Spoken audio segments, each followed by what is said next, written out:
I had the phone in my hand and the summer heat licking my neck like a warning when I asked my son Max the simplest thing a mother can ask. Baby, when's the wedding? Across my living room, on the sofa I bought and the rug I paid off layaway, my daughter-in-law Lena crossed one leg over the other like she was claiming land, and gave me a slow smile so sweet it stung. "Oh, we already did it yesterday," she said. "We only invited special people." Special people. The words hit different down here, where folk still say yes ma'am and no sir, and a casserole means you care. 3 years of paying their rent. 3 years of filling their pantry with rice and smoked sausage and milk when the EBT didn't stretch. 3 years of replacing busted tires and buying that little bookshelf from the thrift so they could stack their dreams somewhere. And I was not special. Max wouldn't meet my eyes. He studied the fan turning in slow circles on my ceiling like it had answers. I stood there in my own living room, the smell of lemon oil and hot dust in the air, and felt that pale pink dress I bought, the one I chose because it looked good on my dark skin, because it looked like joy, go useless in my closet. I had the matching shoes tucked in a box with tissue paper, a little gold clutch from Sister Geraldine's boutique, and 100 things I'd planned in my head to make the day beautiful. I even set aside $1,000 to press into their hands after they said I do, so they could start married life with a little cushion. I told my sister Diana up in Chicago to book her bus.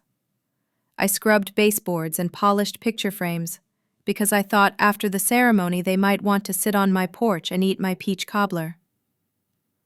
All that planning evaporated into the heavy air with 4 little poisoned words. Only special people. "It was small, Mama," Max finally said, like he had rehearsed the line in his car. "Just us and witnesses." Bless his heart. He tried, but down here, the internet tells on you faster than any neighbor. I saw the photos that afternoon. Lena's mama with her hand on Max's arm, her daddy beaming, her sisters in soft dresses. Everybody lined up under the mossy oak behind the county courthouse, like they were posing for a life they'd carefully arranged without me. I recognized the dress I helped finance when Lena told me the $800 was for my personal necessities. And I recognized the champagne flutes because I bought the set years ago from Dollar General, thinking one day we'd toast something together. A week passed. 7 whole days of thick air and distant thunder, and the phone rang with a voice I barely recognized. Gone was the queen who said special. In her place, a nervous little hum. "Renate, the rent's due. The landlord says this week or we out. You must have forgot to make the transfer." I listened to the cicadas scream outside and let the quiet sit in the line. I thought about all those mornings I stood at the bank counter under a poster with a smiling family and a slogan that might as well have been, "Be a fool for love." I thought about the beans and rice I stretched for myself so they could have chicken and grapes. I thought about the times I pawned my jewelry. Not much, just the ring Robert gave me our second Christmas. Because Max had an emergency. "Lena," I said, my voice steady like a deacon reading the call to worship. "Didn't I tell you I help special people?" The silence on the other end turned the room cold. "Renate, I don't understand," she stammered, her sweetness curdled. "We always been special to you. You're like a second mama to me." My God, the script of it. The same voice that asked for money for a dress I'd never see, a honeymoon I wasn't allowed to bless. Rings I'd never watch exchange on real hands. The same voice that had trained me to believe love was something I could buy at a payment window. I sat down at my kitchen table with the little oilcloth roses and did something I should have done 3 years earlier. I counted. 500 a month in rent, 36 times, 18,000. Groceries at 200, 36 times, 7,200. Gifts and little somethings, 3,000. Emergencies, 800 here, 600 there, 2,500 for a car note that never circled back to me, 1,200 for that living room set they spilled nacho cheese on and never wiped up, $33,400, give or take a Sunday love offering. Money my Robert left, so I wouldn't have to choose between the light bill and my blood pressure medicine. Money I earned, cleaning other people's houses, scrubbing their tubs, lifting other folks' mess with a back that aches when rain is coming. Money I handed my grown son and his wife, like it was my holy duty. For what? To be invisible at the altar.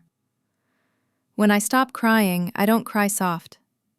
I cried that night like a hurricane warning, not for sadness, but for every time I'd swallowed humiliation like it was communion. For every time I told myself they were busy, they were young, they'd come around. I cried for the Renate who thought her value was measured in transfers and loans and casseroles. I fell asleep with salt on my lips and woke up with something new in my chest. Not bitterness, something cleaner. A flint edge. I made my coffee slow, the way my mama taught me, and didn't check my phone to see if Max had apologized. I set the cup down and called Mr. Klein at Bayou Savings and Trust. Yes, a German name in Mississippi. The South collects people the way cotton collects in fence wire. And I told him I needed to cancel every automatic transfer and lock down my accounts. He took off his glasses like decent men do when they want to show you they're paying attention. "Are you sure, Mrs. Johnson?" he asked. Folks still call me Johnson sometimes, even though Robert's been gone 10 years and my maiden name, Richter, is what's on the accounts. "I am more sure than the Lord is tired," I said, "and I need to know nobody else can move a dime without my say-so." My phone lit up like a slot machine while he clicked and typed. Max, then Lena, then Max again. When I walked out, I let the phone be just a piece of glass. I ran some errands for myself for once. The big girl section at Belinda's boutique, a stop at Boudreaux's Beauty for a touch-up and a pedicure with that peppermint oil that makes your toes sing. "Miss Renate," Cynthia called, the beautician with hands like prayer. "We ain't seen you in a minute." "I've been busy forgetting I deserve nice things," I said, and we both laughed until our eyes watered. When she spun me around in the chair and I saw the silver in my hair shining like a badge instead of something to hide, I swear my shoulders dropped an inch. I turned onto my street feeling brand new and saw 3 cars parked crooked in front of my house. Max's little black sedan, Lena's dusty white SUV, and a sleek gray car I didn't know. Through the window, someone moved behind my curtains like they belonged to the air. I thought about the extra keys I'd given them back when hope was still boiling on my stove. I thought about my pictures, my papers, my bills, my life, sitting on that dining table. Heat rushed up my neck. I put the car in park and breathed like the pastor says to breathe when you think you're about to lay hands in a way that ain't holy. Inside, my son sat on my sofa with his head bowed like a boy at the principal's office. Lena paced the floor with a set of keys in her hand, and a man in a gray suit had spread my mail, my checkbook, my deed across my table like a picnic. "What is this?" I asked, voice big and clear. The three of them looked up like I had interrupted them in their own house. Lena spoke first, urgency sharpening the sugar. Renate, thank God you're here. This is Mr. Fisher from the firm downtown. We need to talk about your situation. My situation, I repeated, and even the house seemed to lean in to hear. Max lifted his head, and I watched the child I raised disappear behind the man who wanted something. Mama, we went to the bank, and they said you canceled the transfers. Mr. Klein said you blocked our access. We don't understand what's going on. Mr. Fisher came forward with a smile that landed like a mosquito. Mrs. Richter, I'm Dr. Fisher, Family Law. Your children are concerned about your mental well-being. They've noticed some changes and asked me to assess and help protect you. I didn't take his hand. I walked to my table and gathered my papers like you gather your dignity. 1 sheet, 2, 3. These are my things, I said, and you are not my people.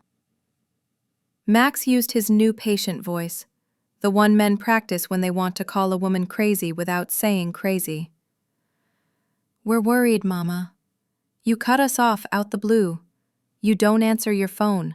You're acting confused. Lena reached for my hand and I stepped back, because sometimes you can smell a lie like cheap perfume. Baby, she cooed, we know you've been lonely since Mr. Robert passed. At your age, it's normal to have little episodes. We just want to help. Confused. Episodes. I saw right then the plan behind their plan. It wasn't about a conversation.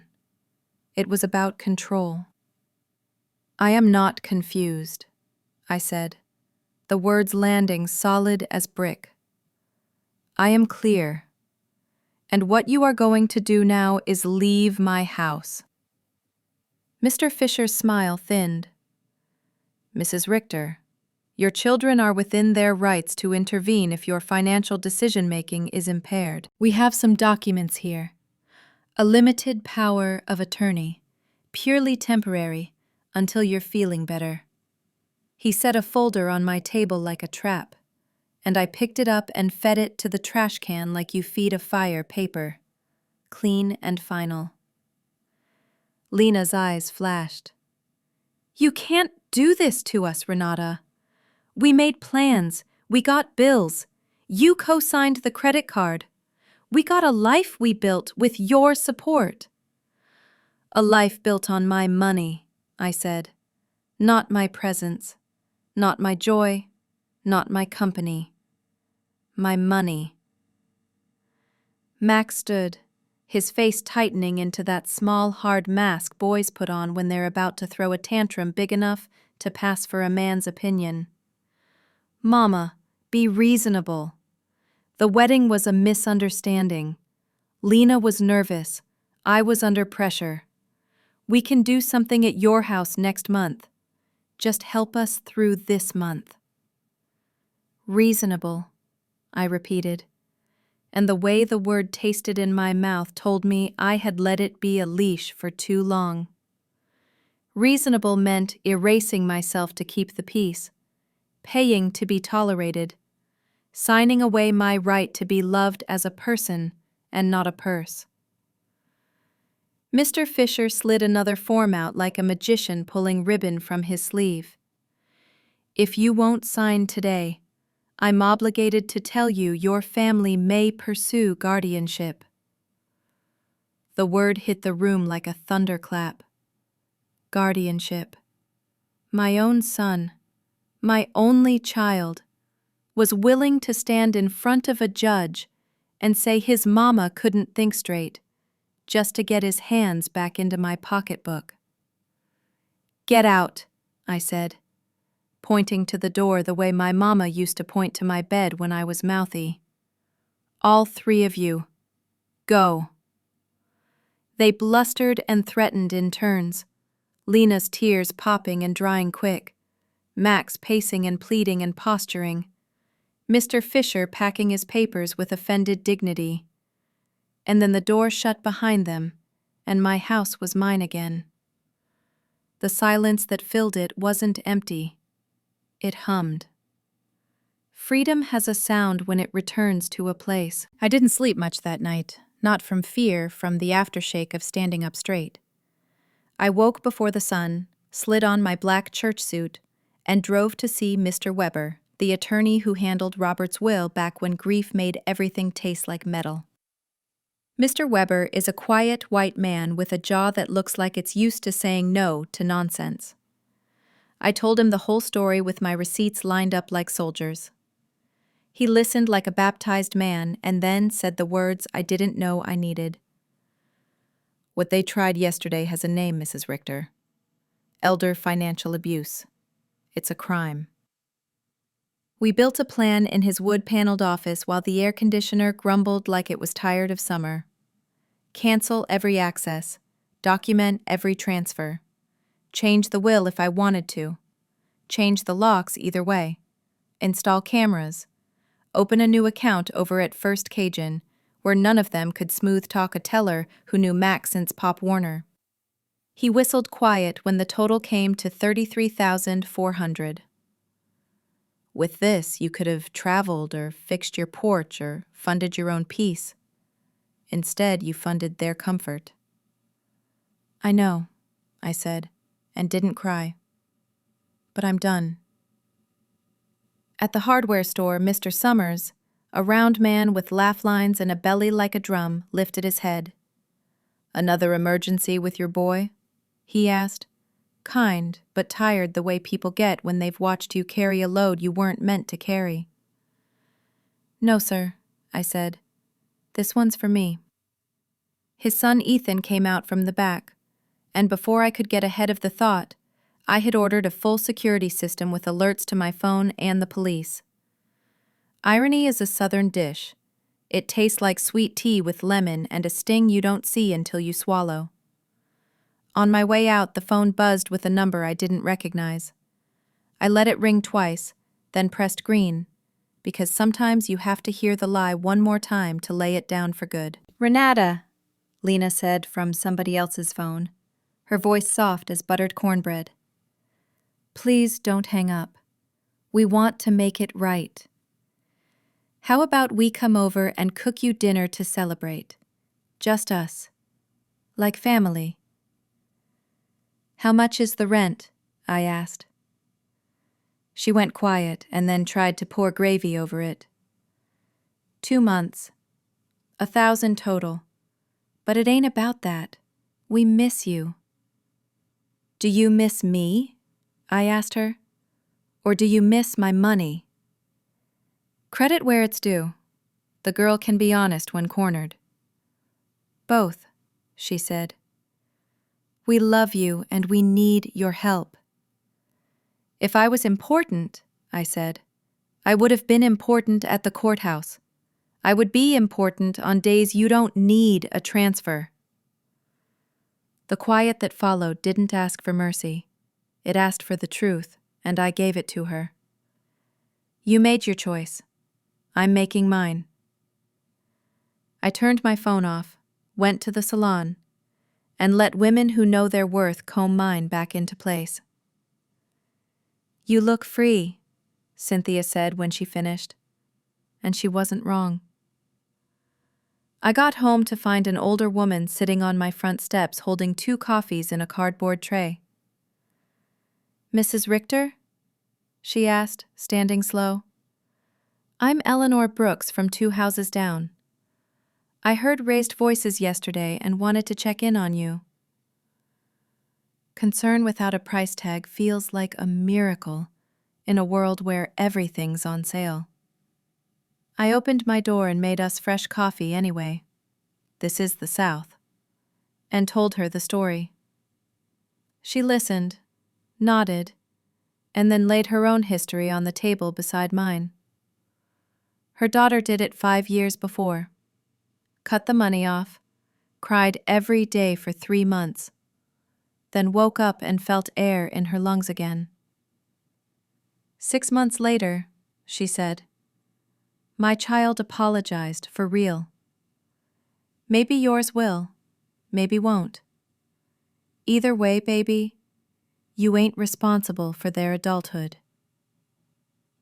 The next morning, Ethan and Mr. Summers showed up at 8 on the dot and changed my locks while I documented every unknown car that rolled slow past my house. I kept a little notebook by the window with dates and times because Mr. Weber said paperwork is power. Lena tried me from a dozen numbers. I let them all blossom and die without plucking a single one. By Friday, the knock on my door wore perfume and a county badge. A young woman with a neat bun and a folder said, "Good morning, Mrs. Renate Richter. I'm with Senior Services. We received a report that you may be at risk. We need to conduct a wellness check." I asked to see her ID and let her in because I was raised to respect processes even when they're misused. She read from her form in a voice that was trying very hard not to be condescending. "We've had reports of sudden financial changes, isolation from family, installing security equipment due to paranoia, refusal of medical and legal help." She didn't have to say Lena's name. It was all over the page. "I'd like to call my lawyer," I said. "If you have nothing to hide, it shouldn't be a problem," she replied, which is something people say right before they poke around in places that belong to you. 20 minutes later, Mr. Weber came through my door with a folder 3 inches thick. He laid out the $33,400, the automatic transfers, the wedding pictures without me, the power of attorney trick, the break-in with a lawyer in tow. He spoke calm but hard. "What we have here is not a confused elder," he told her. "What we have here is a competent woman and greedy relatives." The social worker's shoulders relaxed like she had been told to expect storm and got sunshine. She asked me questions about my finances, my health, my routine. I answered them with receipts and clean lab results and a refrigerator with vegetables and leftovers labeled like a church kitchen. When she left, she shook my hand with both of hers.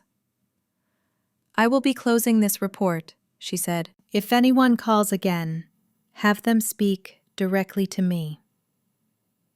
I wish I could say that was the end of it, but money is a spirit that haunts the unprepared. 3 weeks later, Mr. Weber walked into my living room with his tie a little crooked and his mouth a little tight. "They filed, Renata," he said. "Guardianship. Petition claims erratic behavior, unpaid medical bills, hoarding medication, refusal of evaluation, witness statements from a neighbor and a pharmacist." I blinked slow and felt a stillness spread through me like oil in a skillet. Not shock, a recognition. My child would stand in a court of law and ask a man in a black robe to take my life away from me while my heart kept beating. "We'll fight," Mr. Weber said. "We'll get our own evaluation.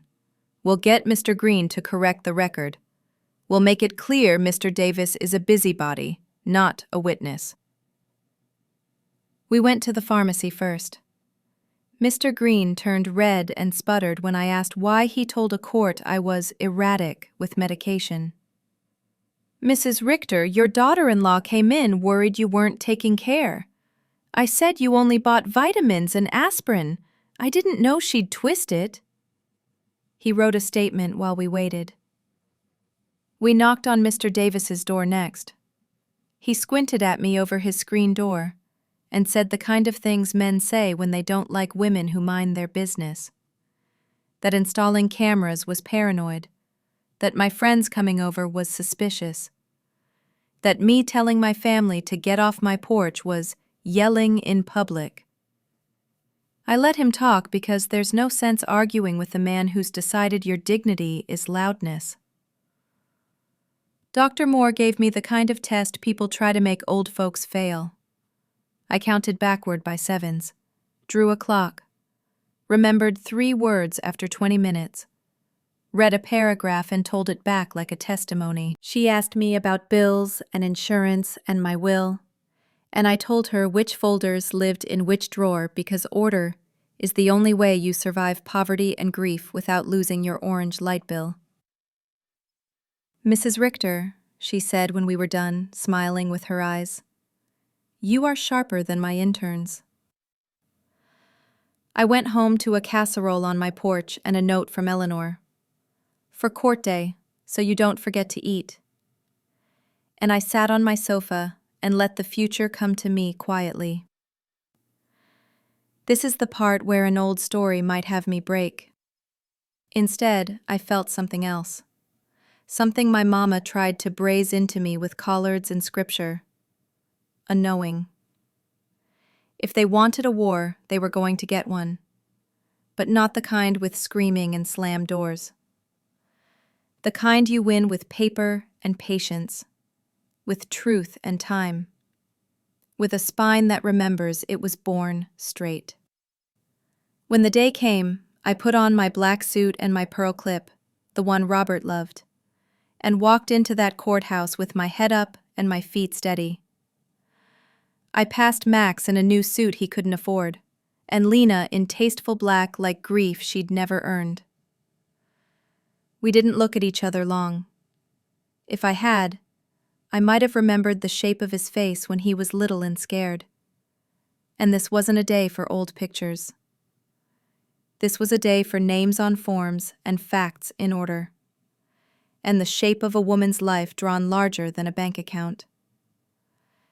And that is how I began to win back what I had almost given away. Not only my money, but my say. That night after I came home from Mr. Weber's office, thunder rolled low over the bayou. The kind that doesn't bring rain right away, just hangs heavy, waiting. I sat on my porch with a fan in my hand and a mind that wouldn't quit turning. Down here, nights have a way of talking to you. Crickets, far-off train horns, the occasional bark of a dog that knows something you don't. I thought about the words elder financial abuse. It sounded so clean, so official, but what it really meant was betrayal by blood. Eleanor called out from across the street. "You all right, baby?" Her screen door creaked like it had for 50 years. "I'm fine, honey," I said. "Just thinking." She came over with a jar of sweet tea and 2 glasses, because that's how the South heals, sugar and company. We sat rocking in the dim light, the porch bulbs drawing moths like lost souls. "They won't stop easy," she said. "When people get used to taking from you, saying no sounds like an insult." "I'm ready," I told her. "Let them try." The next morning, my phone rang before the sun had burned the mist off the magnolias. Max. This time I answered. "Mama, please, we just need to talk." His voice sounded tired, not sorry. "I already told you everything I had to say," I replied.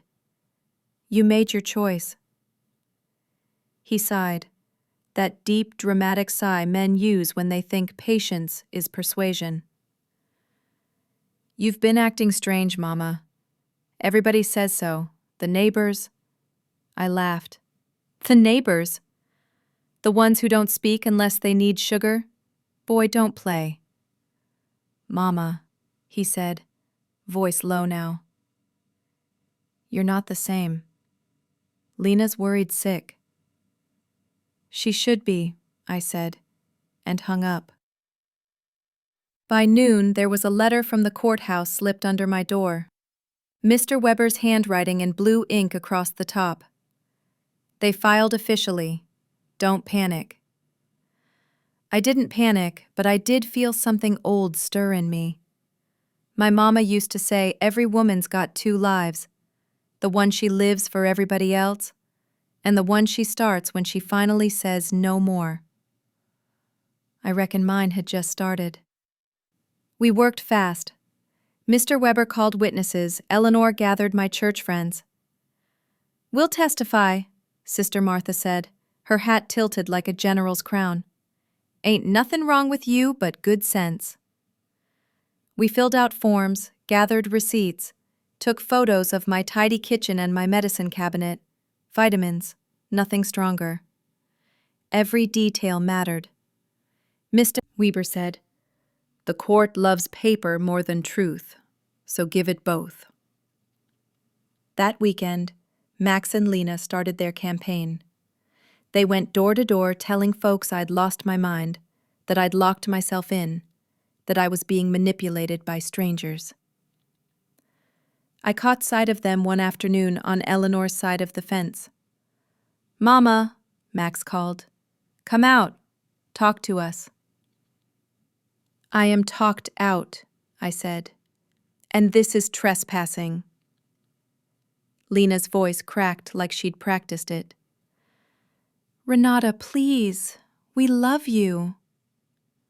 "You love my checking account," I said quietly, and went back inside.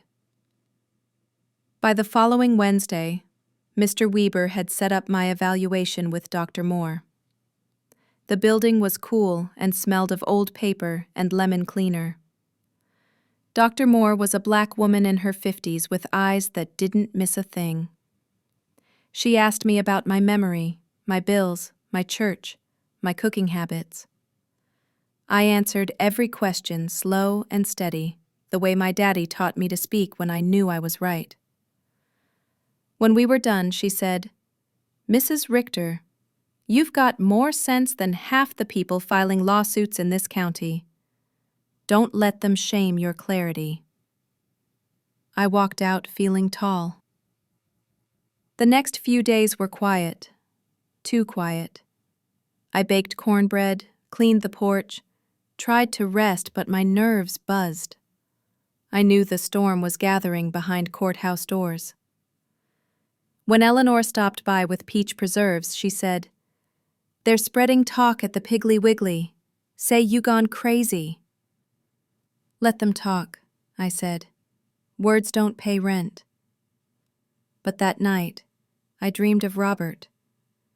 He was sitting on the edge of our old bed, smiling soft. "You done right, baby," he said, "but you be ready.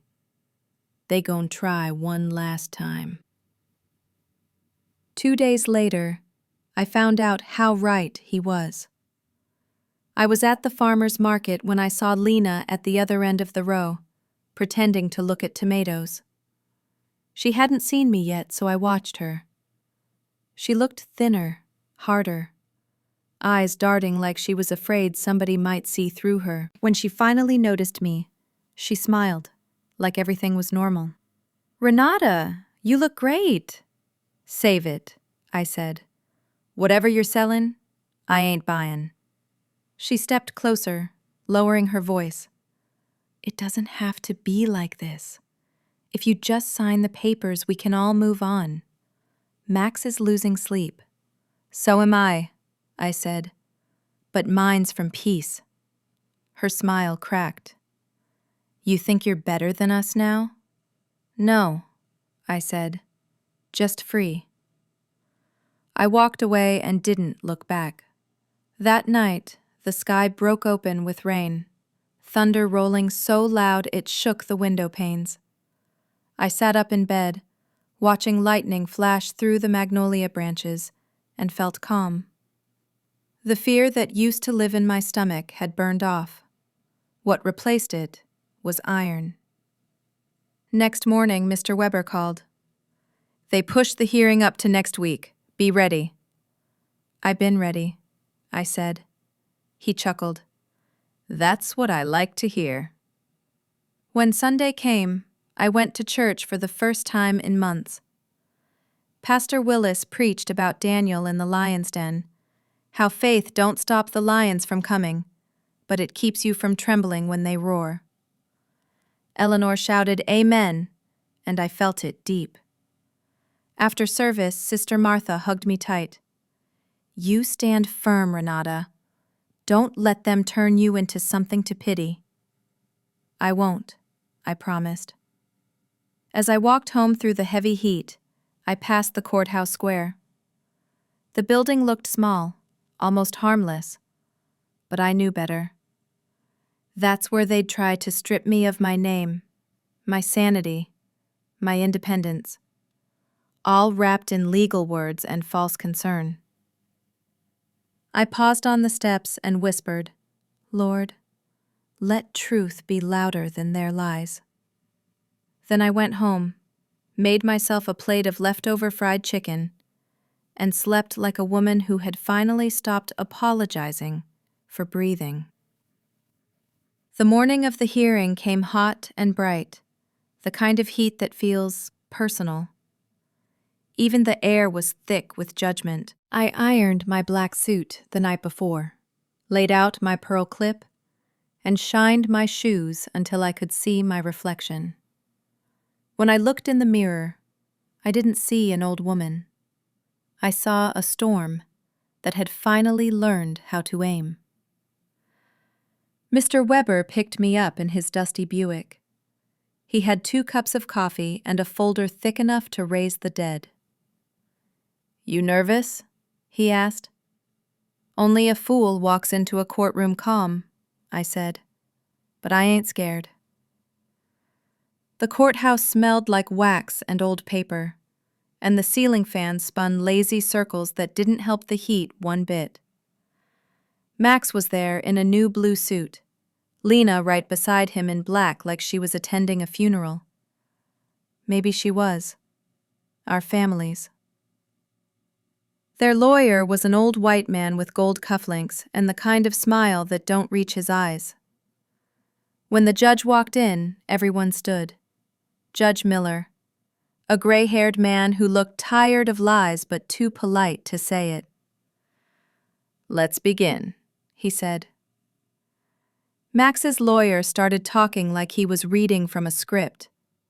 "Your Honor, this is a case of concern for a beloved mother showing signs of mental decline.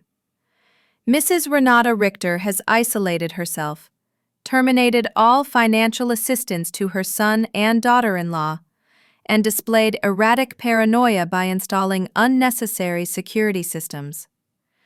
We believe she is being influenced by outsiders exploiting her vulnerability." I sat still, hands folded in my lap, heart steady. Lies sound convincing when told in a quiet voice. Then they called Lena to the stand. She played her part well. Tears, trembling hands, soft voice. "Renate's always been like a mother to me," she said. "But lately she's been off. She won't answer the phone. She accused us of stealing. We're just trying to help her before she does something irreversible." Mr. Weber stood. "Mrs. Schuster," he said, "when was the last time you called my client without asking for money?" She blinked. I don't remember exactly. Would you say it's been over 6 months? Maybe. Is it true that you and your husband held a wedding ceremony without inviting her?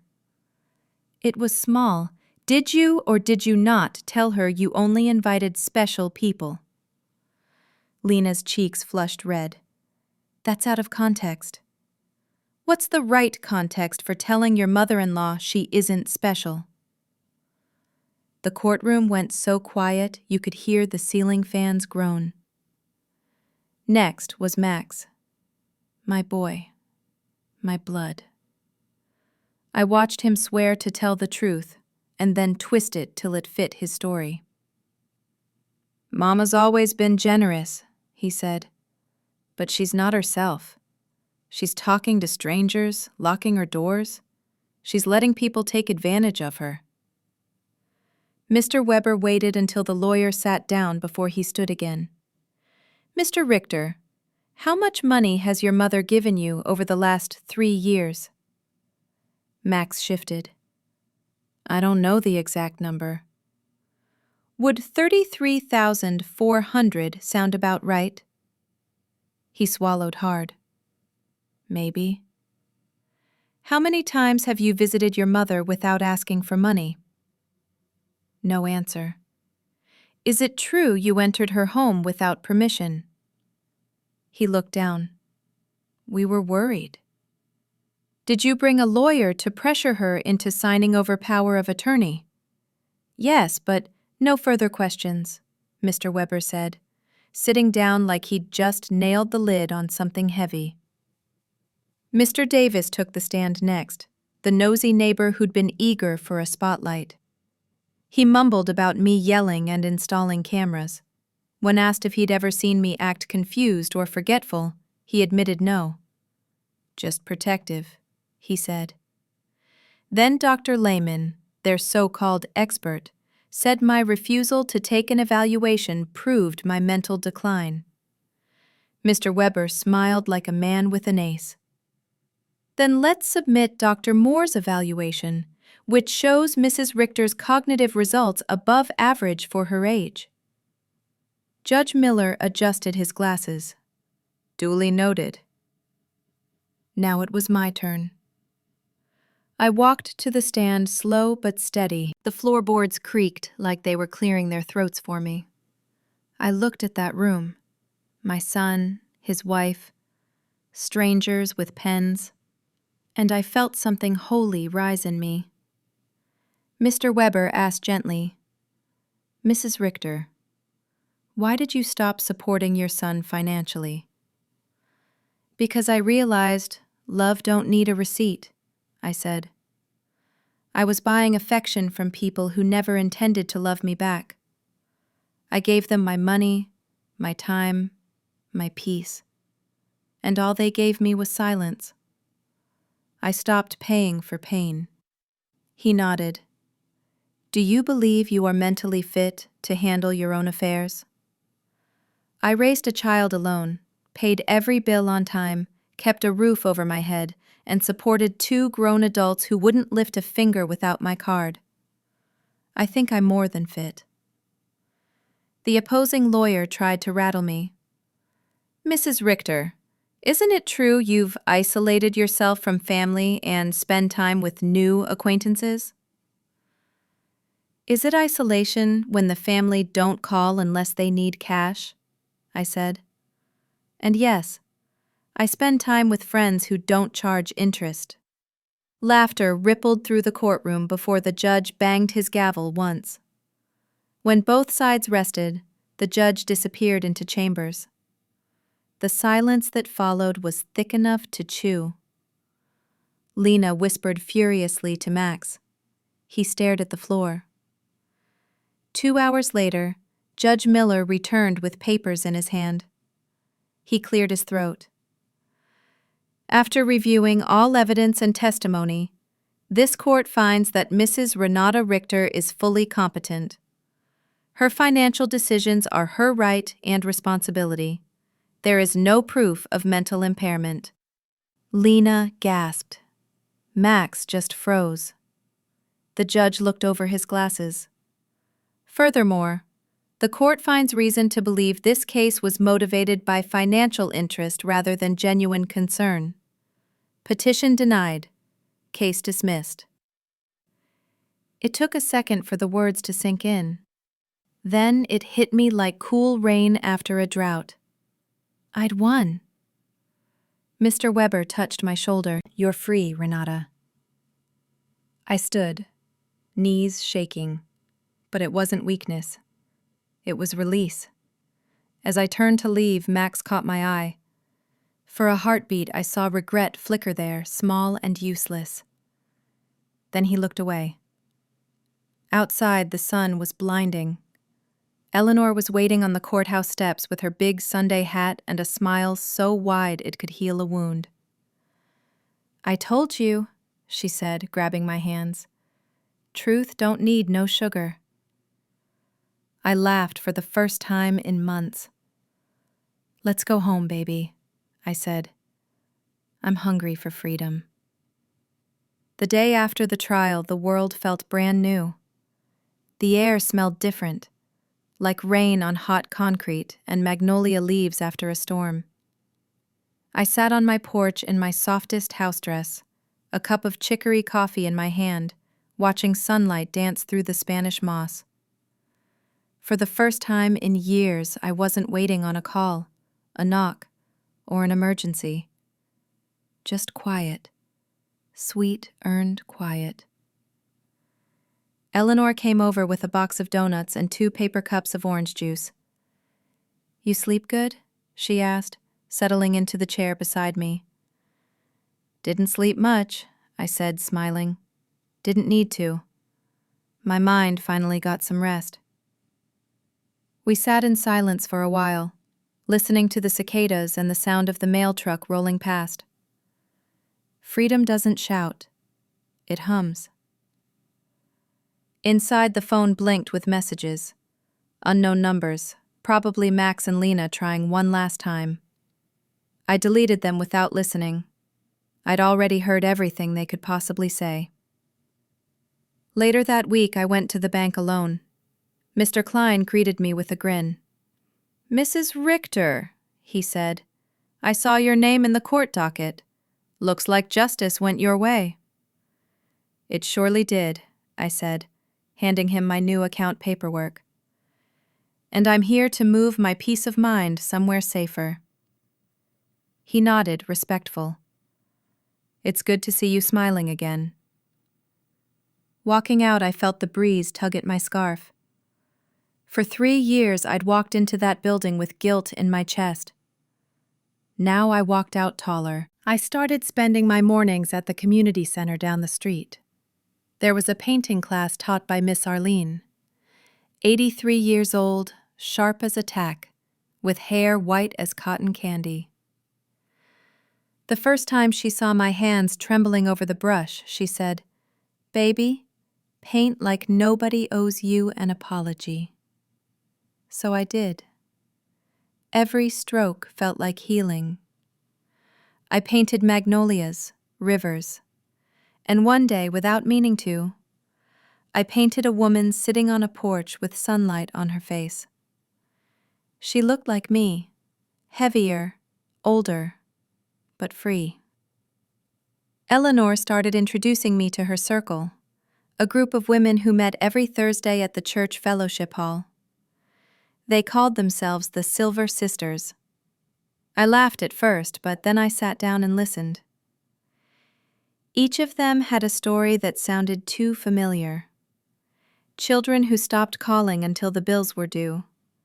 Nephews who borrowed cars. Grandkids who turned birthdays into fundraisers. One woman, Miss Carmen, said, "They love the giver, not the gift. Until you stop giving."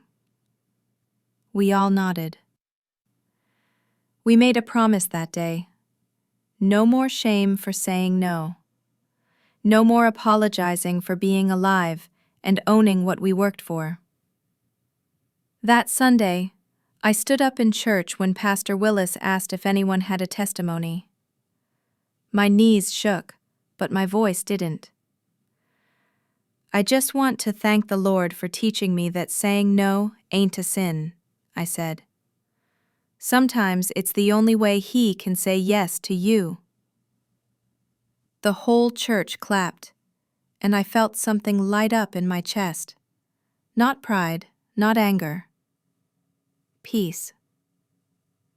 A month later, I sold the old house.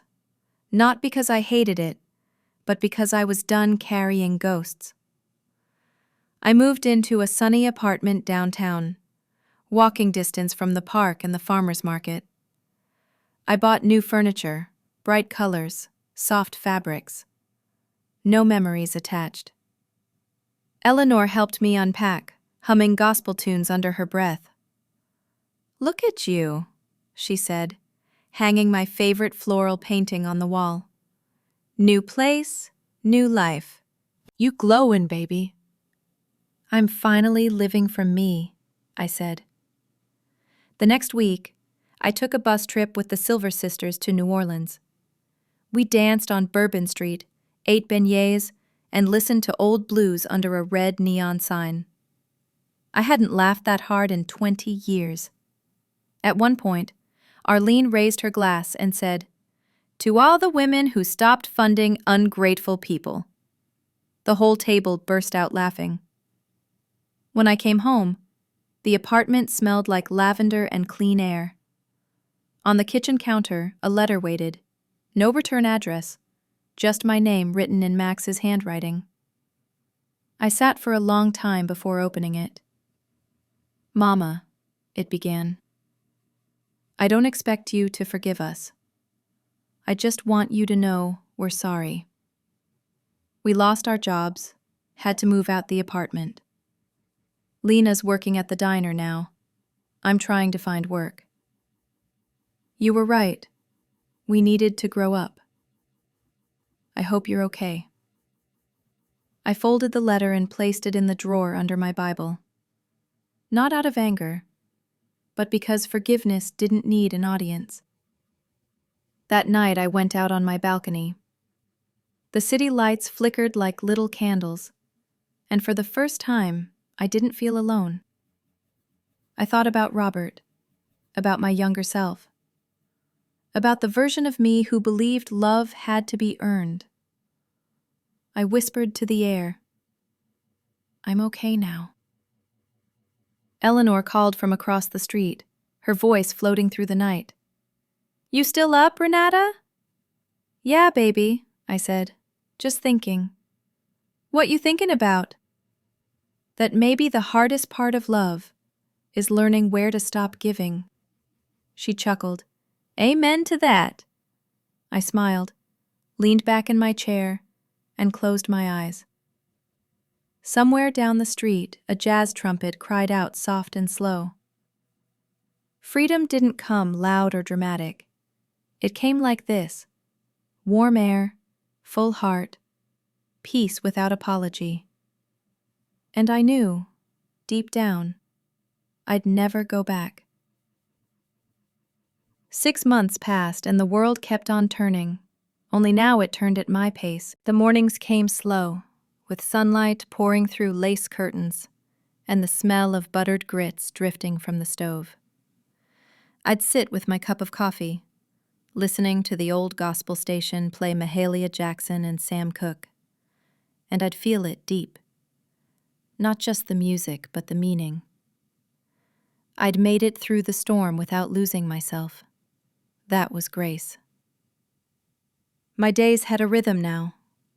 Painting in the morning, reading in the afternoon, sitting on the balcony at sunset. The hum of the city was its own kind of prayer. Buses sighing, street vendors calling out, kids laughing somewhere below. Life. Just happening.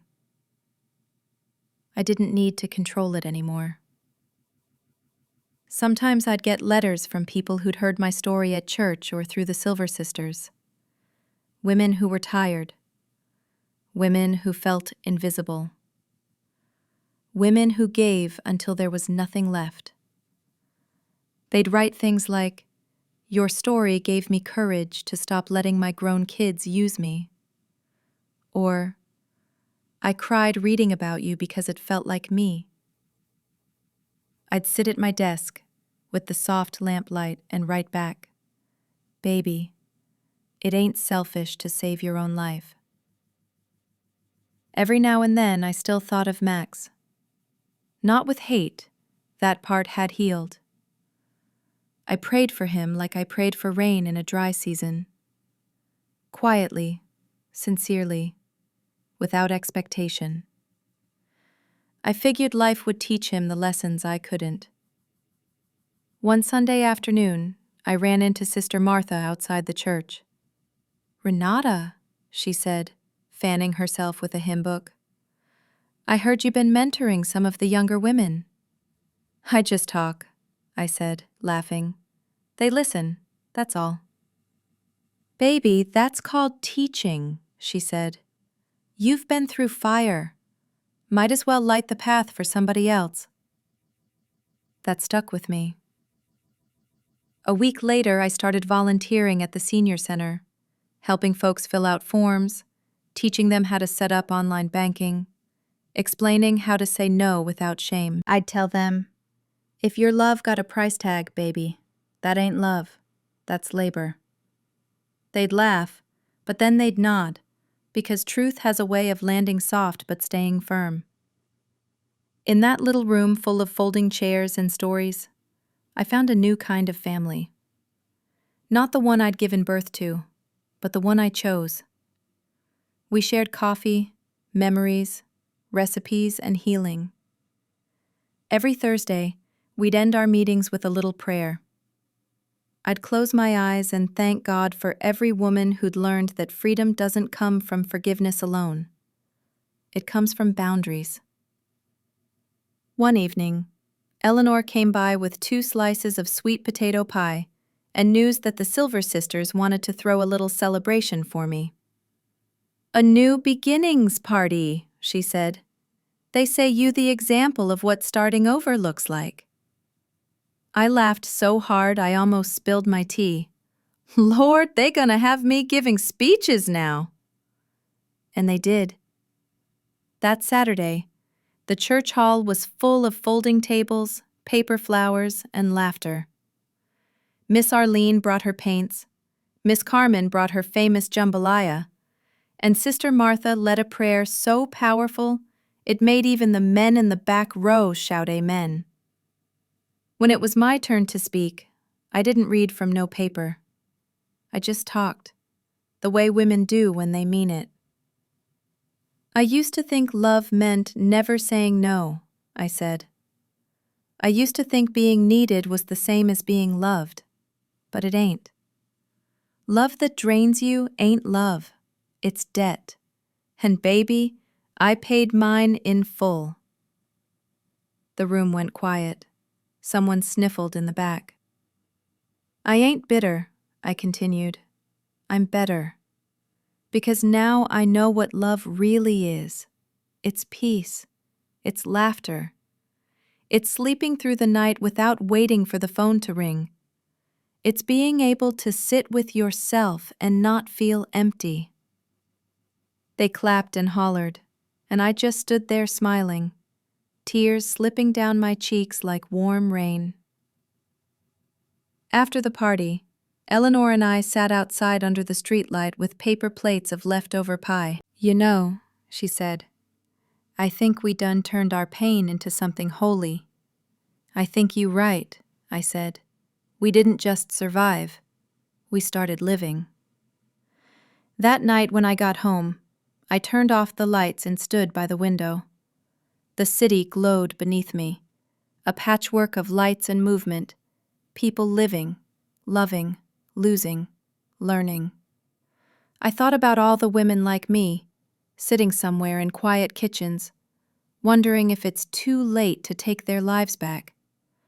I wanted to tell them what I'd learned. It's never too late.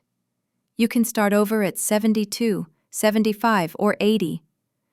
You can choose yourself, even after everyone else forgot to. You can love your children and still lock your doors. You can forgive without surrender. Freedom ain't loud. It's the sound of your own heartbeat, steady and sure, when nobody else is pulling the strings.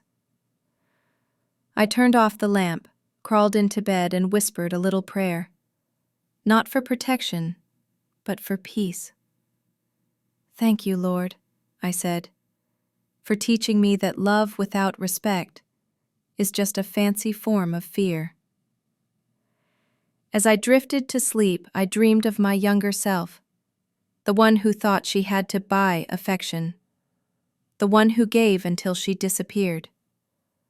I took her hand in that dream and said, "We're safe now." And in the quiet that followed, I swear I heard Robert's voice again, soft and certain, like wind through the pines. "You did good, baby." When morning came, I woke to birds singing outside my window. The light was gold, the kind that makes everything look forgiven. I poured myself a cup of coffee, looked out over the city, and smiled. My name is Renate. I'm 72 years old, Southern-born, full-figured, and finally free. And if you're hearing my story right now, maybe it's time you got free too.